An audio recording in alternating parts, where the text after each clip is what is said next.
In this video, we're going to talk about sum of an arithmetic sequence.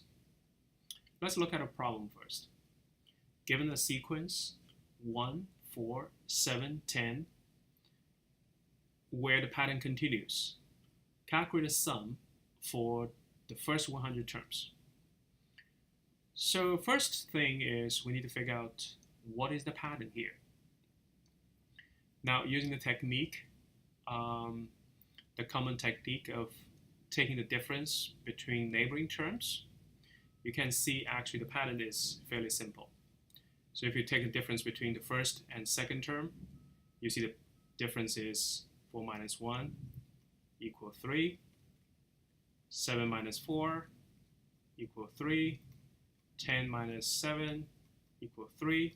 So here, basically the neighboring term, the neighboring two terms, the difference of that is a constant 3. So which means that the following terms after 10 will be 13, after 13 will be 16. So if you continue to write this, the sequence will be 1, 4, 7, 10, 13, 16, 19. So how about the 100th term? You know the difference is 3. So the first term is basically 1, 1. The second term is 1 plus 3. The third term is 1 plus 2 times 3. The fourth term equals 1 plus 3 times 3, and so on. So the 100 term is going to be 1 plus 3 times 99. Right? It's not 100 because the first term is 1 plus 0 times 3. So from 0 to 99, you have 100 numbers, and that makes 100 terms. So now the question asks for, what is the sum? Basically equals this 1 plus 4 plus 7 plus 10 plus 1 plus 3 times 99. This one is 297. So all the way to 298. That's the 100 term. And here I'm going to introduce a technique of calculating sum for such an arithmetic sequence. Why we call it arithmetic is because so every term is adding a constant, and such sequence is called arithmetic sequence. All right, the technique I'm going to introduce goes as follows. We want to calculate S. I'm going to using S to represent the sum, a symbol S equals 1 plus 4 plus 7 plus 10 plus 13 plus 295 to 98. So this is the 100 term, and this is 99 term. Why I can write down 295 easily?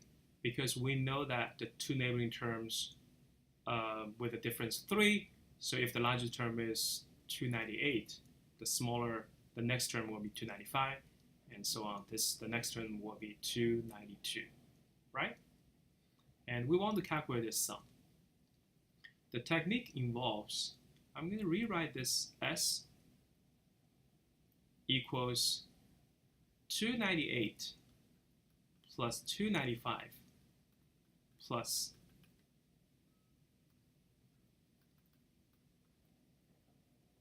4 plus 1. So what I'm doing here is basically reverse the sum. So if the first sum is starting from the smallest, 1, 4, 7, and going to the largest, 295 and 298, in the second sum, I'm actually calculating the sum from the largest to the smallest. So I'm writing the largest first, 298, and then the second largest, and the third largest will be 292. Let me just fill it. The next largest will be 289, right? So on. And going to the smallest. So the last term will be, the second last term will be 4, which is the first, second term in the first sequence, and the smallest term is 1. So I'm basically taking the sum of a sequence and reverse it. Now, by reversing it, of course, the sum does not change. Remember that for addition, addition is commutative, meaning that the order of doing summation does not really matter. So the sum, S equals 1 plus 4 plus 7 plus all the way to 98. The S also equals 298 plus 295 plus 292 all the way to 1. The sum does not change. Now, next is the technique that we are adding the two terms above this line, S equal this and S equal that, and I'm adding these two equations. So in that sense, I'm basically doing this double of this sum, 2s. One way to look at it is just adding those two equations. So the left side will become 2s, and the right side will be equal the whole thing of the right side on the first equation plus the whole thing, basically the right side of the second equation, add up. And what is this sum? It's going to be equal. Instead of adding this way, I'm going to adding these two terms first, and second this pair and this pair. I'm adding pair by pair.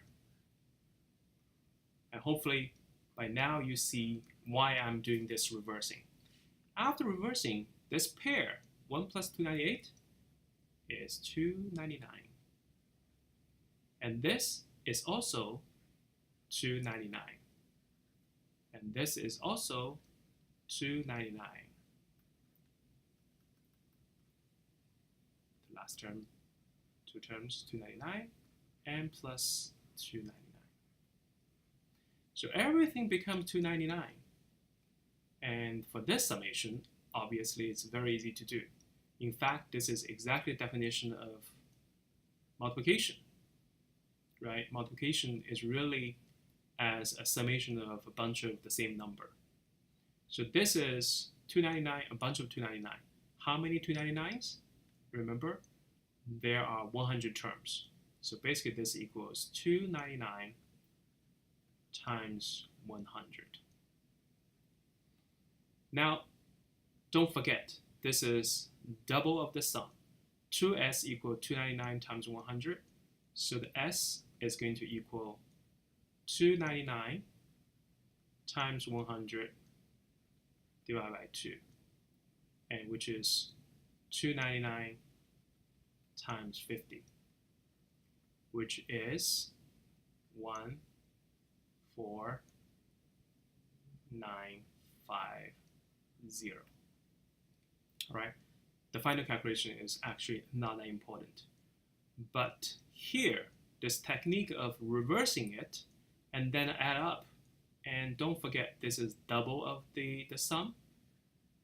This is a very, very key technique. Now we ask ourselves why this technique works. Why reversing the sequence and adding up will always a constant. Think about that for a second. Why they add up always a constant? Well, you notice that when I put the sequence in increasing order, every time is adding a 3, right? But in the reversing order, everything is decreased by 3. So when I'm adding these two numbers, it will definitely equal these two numbers because this number is equal this number plus 3, but this number is this number minus 3. So these add up. The plus 3 and the minus 3 really cancels, equals this plus this. So this is a constant. Okay? So for this special case of an arithmetic sequence, we just calculated how to do the sum. In a next video class, we're going to talk about the general form of how calculating an arithmetic sequence, the sum of an arithmetic sequence. That's it.